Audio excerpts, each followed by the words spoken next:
शिलावृत जो कभी जीवन शहर कहलाता था, आज एक जीती जागती कब्रगाह था। एक रहस्यमयी अभिशाप राज्य को धीरे धीरे पत्थर में बदल रहा था। फसलें उगते ही पत्थर बन जाती, नदी का पानी जमकर माणभर हो गया था और लोग चलते फिरते बात करते करते पत्थर की मूरत बन रहे थे। न जाने कब इस राज्य से ये अभिशाप खत्म होगा और हमारे राज्य में दोबारा खुशियां लौटेंगी। ये अभिशाप कभी खत्म नहीं होगा चाचा जी, क्योंकि राजा के उन विचित्र सवालों के जवाब कोई नहीं दे सकता। किसी के पास नहीं है उनके उत्तर।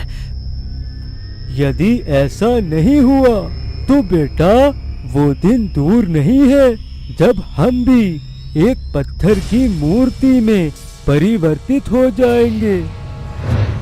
शाही दरबार का मुख्य आंगन ये आंगन नहीं, मूर्तियों का बाग लगता था। ये वो बुद्धिमान लोग थे जिन्होंने राजा के सवालों का जवाब देने की कोशिश की और असफल रहे। महाराज अर्कन, जिनका आधा चेहरा खुद पत्थर जैसा सख्त हो चुका था, अपने सिंहासन पर बैठे थे। उनके सामने राज्य का सबसे अमीर व्यापारी श्रेष्ठी धनपाल घुटनों पर बैठा था। महाराज, मैं जवाब जानता हूँ। मैंने अपना सब कुछ दांव पर लगा दिया है। बोलो श्रेष्ठी, पर याद रखना, गलत जवाब की कोई माफी नहीं। आपका पहला सवाल, मैं हमेशा आता हूँ पर कभी पहुँचता नहीं, मैं क्या हूँ? इसका जवाब है मृत्यु। मृत्यु हमेशा आती है और पहुंचती भी है मूर्ख। महाराज के मूर्ख कहते ही श्रेष्ठी धनपाल की खाल खट की आवाज के साथ पत्थर में बदल गई। वो जहां बैठा था वहीं एक मूर्ति बन गया। दरबार में मौजूद बाकी लोग डर से सिहर उठे।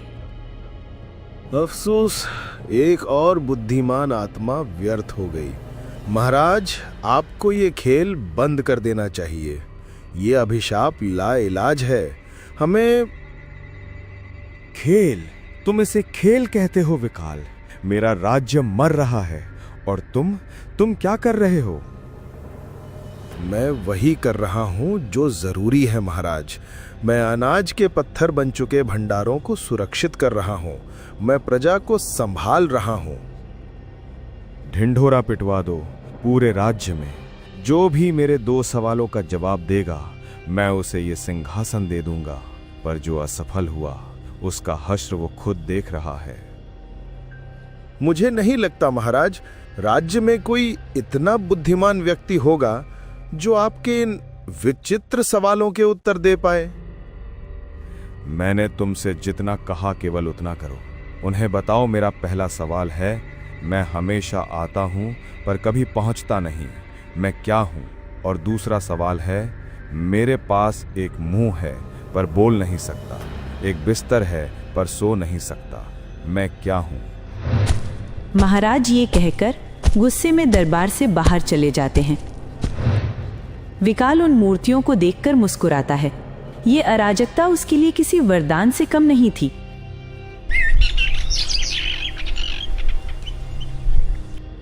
सुनो सुनो राज्यवासियों, महाराज का आदेश है, यदि जो भी बुद्धिजीवी उनके 2 सवालों के सही उत्तर देगा तो महाराज बदले में उसे अपना सिंहासन दे देंगे। यदि दिए गलत उत्तर तो उसका अंजाम वही होगा जो औरों का हुआ है। सुनो सुनो। राजा का संदेश सुनकर वहां खड़े लोग डर के मारे सहम जाते हैं।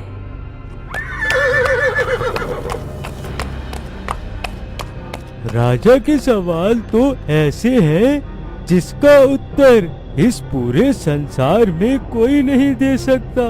कोई मूर्ख ही होगा जो राज्य दरबार में जाकर अपनी मौत को स्वयं दावत देगा। हाँ चाचा जी, आपने ठीक कहा।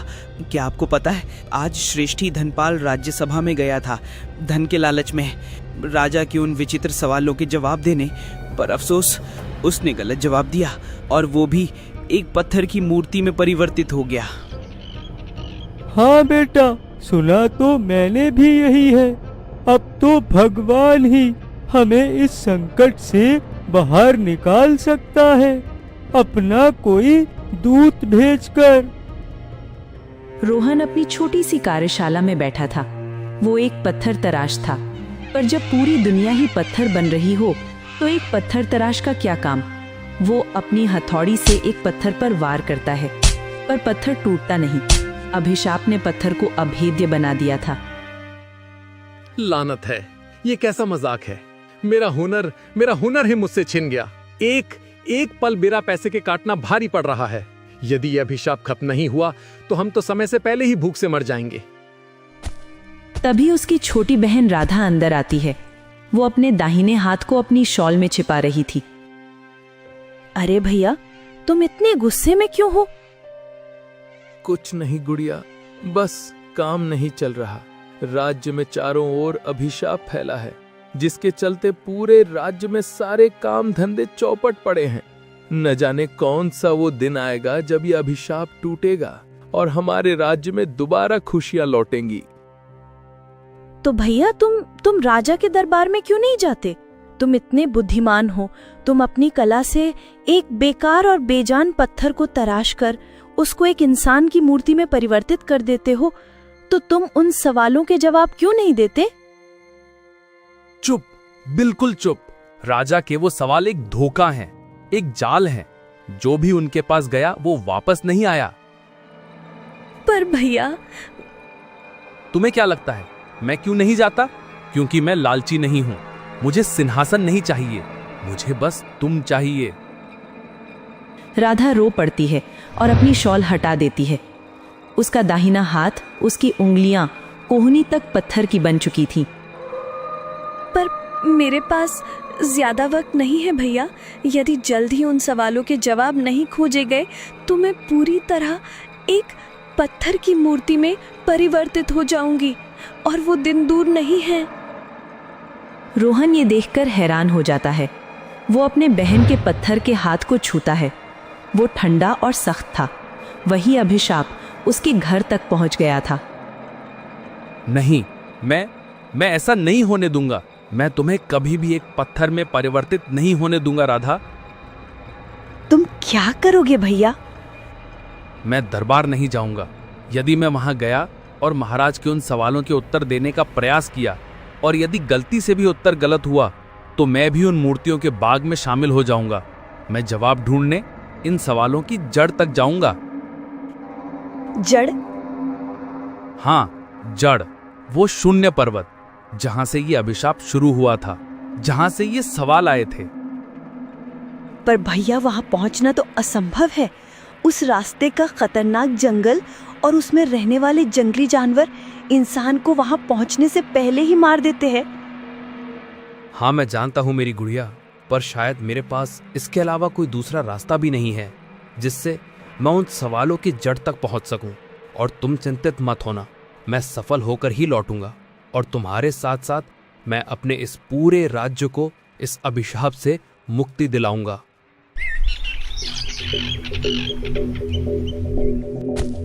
रोहन ये कहकर अपने घर से निकल जाता है, एक ऐसी जगह जहां जाना मौत को दावत देना था। कुछ दूर चलने के बाद वो उस खतरनाक जंगल के मुहाने पर पहुंच गया।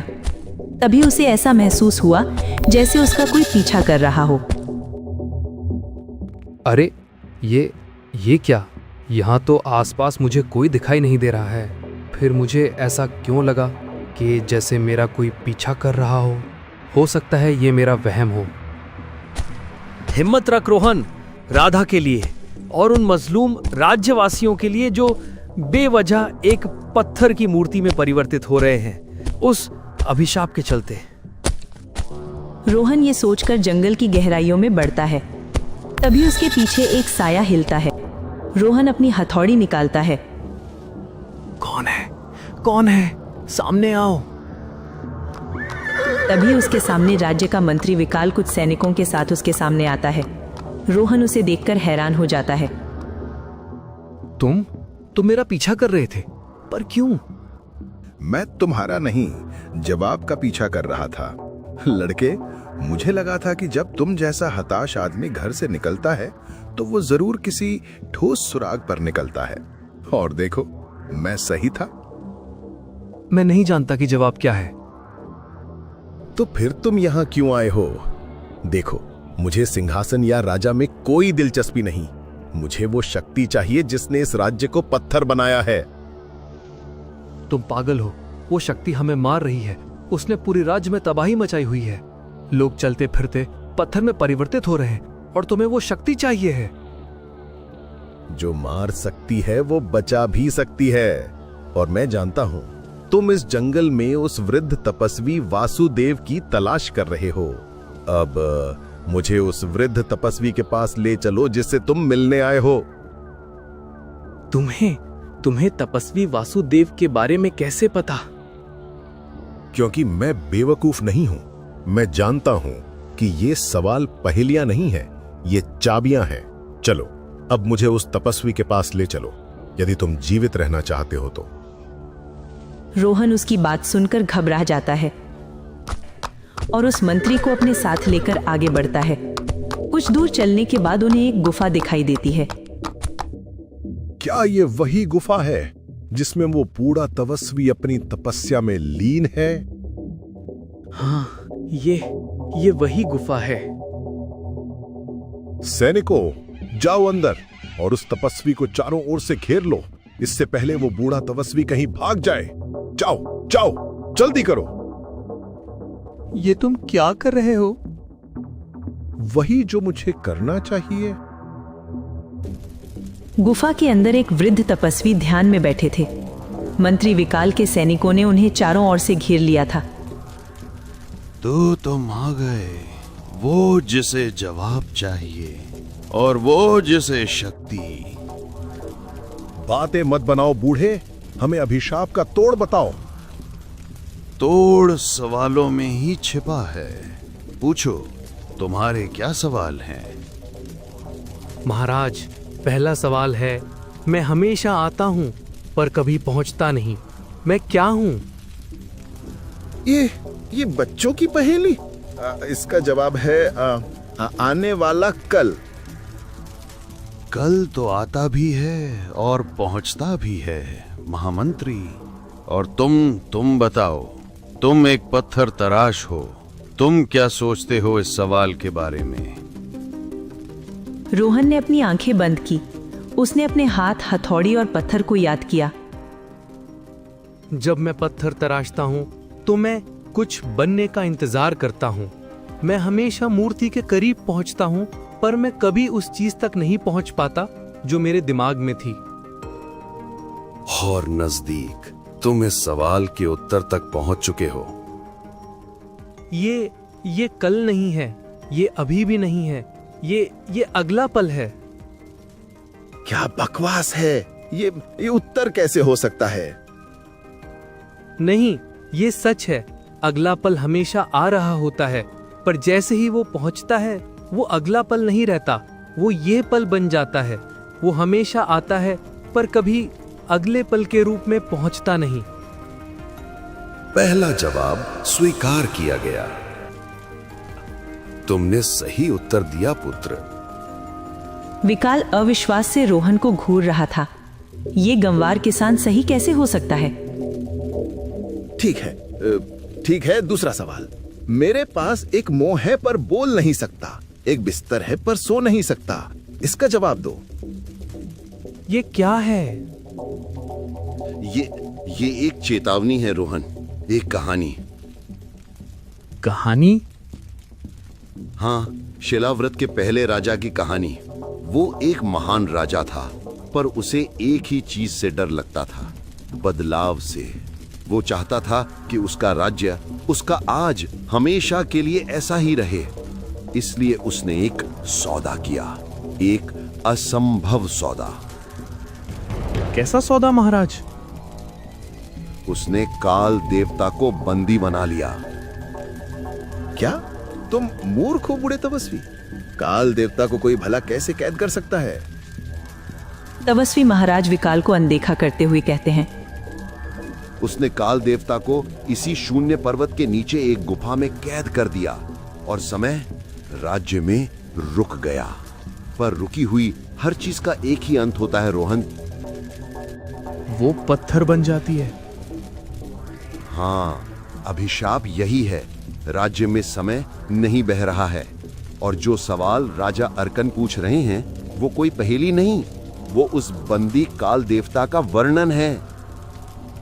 मेरे पास एक मुंह है। हाँ, यहाँ एक नदी का मुहाना है जो गुफा में आता है पर अब बोल नहीं सकता। एक बिस्तर है। एक नदी का तल जिस पर वो कैद है पर अब सो यानी आराम नहीं कर सकता। तो दूसरा जवाब है बंदी बनाया गया समय यानी काल देवता। जवाब स्वीकार कर लिए गए। तुमने सही उत्तर दिया पुत्र। रोहन को लगा सब ठीक हो गया, पर विकाल की आंखें एक अलग ही चमक से जल रही थीं। तो ये अभिशाप नहीं, एक शक्ति है जिसने समय को रोक दिया। अगर मैं उस देवता को काबू कर लूं, तो मैं हमेशा के लिए राज कर सकता हूं। नहीं, तुमने सुना नहीं? यही तो अभिशाप है। हमें उसे आजाद करना होगा। आजाद? बेवकूफ, मैं उसे और मजबूती से बांधूंगा। बूढ़े, वो गुफा कहाँ है? मैं नहीं बताऊंगा। बताने की जरूरत नहीं, तुम्हारे इस चतुर किसान ने जवाब ढूंढ लिए हैं। अब यही मुझे उस गुफा तक ले जाएगा। चलो पत्थर तराश, मुझे समय के देवता के पास ले चलो। यदि जीवित रहना चाहते हो तो।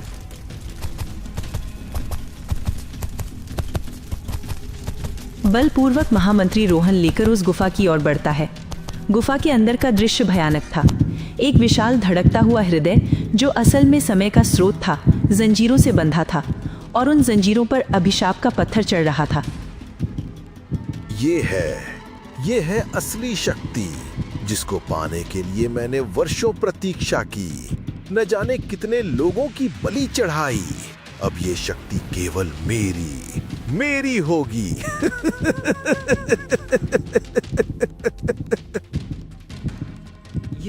ये पत्थर, ये वही पत्थर है जो मेरे गांव में है। अभेद्य पत्थर। अब ये सब मेरा है। पर ये तो काम नहीं कर रहा। क्या मतलब? रोहन एक पत्थर तराश की नजर से देखते हुए कहता है, जंजीरें, वे जंजीरें गलत तरीके से बंधी हैं। वे समय को रोक नहीं रही, वे उसका गला घोंट रही हैं। पत्थर जंजीरों को नहीं, समय के दिल को खा रहा है। अगर ये दिल धड़कना बंद कर गया तो राज्य वापस ठीक नहीं होगा। वह हमेशा के लिए मिट जाएगा। मुझे परवाह नहीं, मुझे तो केवल ये शक्तियां चाहिए, शक्तियां। विकाल अपनी तलवार से उस दिल पर वार करता है ताकि वो उसे काबू कर सके। नहीं, ये क्या हो रहा है? मूर्ख, तुमने उसे जख्मी कर दिया। अब सब खत्म हो जाएगा। रोहन अपनी बहन राधा को याद करता है। वो जानता है कि उसे क्या करना है। मेरे पास सिर्फ एक मौका है। तुम क्या कर रहे हो? वही जो मैं हमेशा से करता आया हूँ। मैं इस पत्थर को तराशूंगा। रोहन उस अभेद्य पत्थर की तरफ दौड़ता है। वो जंजीरों पर नहीं, उस एक बिंदु पर वार करता है जहां अभिशाप की गांठ बंधी थी। वो एक पत्थर तराश था और वो पत्थर की कमजोरी को जानता था। उसकी हथौड़ी, जो अब तक बेकार थी, वो उस जादुई पत्थर पर खट की आवाज के साथ लगती है। नहीं। तभी जंजीरें एक विस्फोट के साथ टूट जाती हैं। समय का हृदय जोर से धड़कता है। एक नीली रोशनी का बवंडर गुफा में उठता है।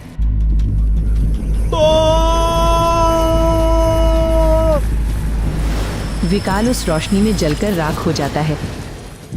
रोहन, जो पत्थर के पीछे छिपा था, बच जाता है। लगता है सब ठीक हो गया। जैसे ही समय आजाद हुआ, राज्य में सब कुछ बदल गया। दरबार में महाराज अर्कन के चेहरे की सख्ती गायब हो गई। मूर्तियों के बाग में पत्थर चटकने लगे और डरे हुए लोग श्रेष्ठी, धनपाल और बाकी वापस जिंदा हो गए। मैं कहाँ हूँ? जिस मठ में राधा थी उसका पत्थर का हाथ पिघलकर वापस त्वचा में बदल गया। वो अपनी उंगलियों को हिलाती है और मुस्कुराती है। अरे ये क्या? हे भगवान, तेरा लाख लाख शुक्र है, मेरा हाथ ठीक हो गया। लगता है भैया ने उस अभिशाप को तोड़ दिया, उसके सही उत्तर देकर। राजधानी में सूखी नदी में पानी बहने लगा। बेरंग दुनिया में रंग वापस आ गए। कुछ दिन बीतने के बाद रोहन वापस महल लौटता है। महाराज अर्कन उसके सामने हाथ जोड़कर खड़े थे। तुमने मेरे पूर्वजों के पाप धो दिए रोहन। मैं तुम्हारे इस एहसान का बदला तो नहीं चुका सकता, पर हाँ, मैं तुम्हें इस सिंहासन के साथ साथ अपना आधा राज्य भी देता हूँ। नहीं महाराज, मुझे न ही आपका सिंहासन चाहिए और न ही आपका राज्य। तो फिर तुम क्या चाहते हो? बस ऐसा पत्थर जो मेरे औजारों की इज्जत करे। और हाँ महाराज, मैंने आपके पहले सवाल का जवाब गलत दिया था। क्या मतलब? अगला पल? नहीं महाराज, मैं हमेशा आता हूँ पर कभी पहुँचता नहीं। मैं क्या हूँ, इसका असली जवाब है कल। पर मैंने तो कहा था कि कल पहुँचता है। नहीं महाराज, कल कभी नहीं पहुँचता। जब भी हम वहां पहुँचते हैं वो आज बन जाता है।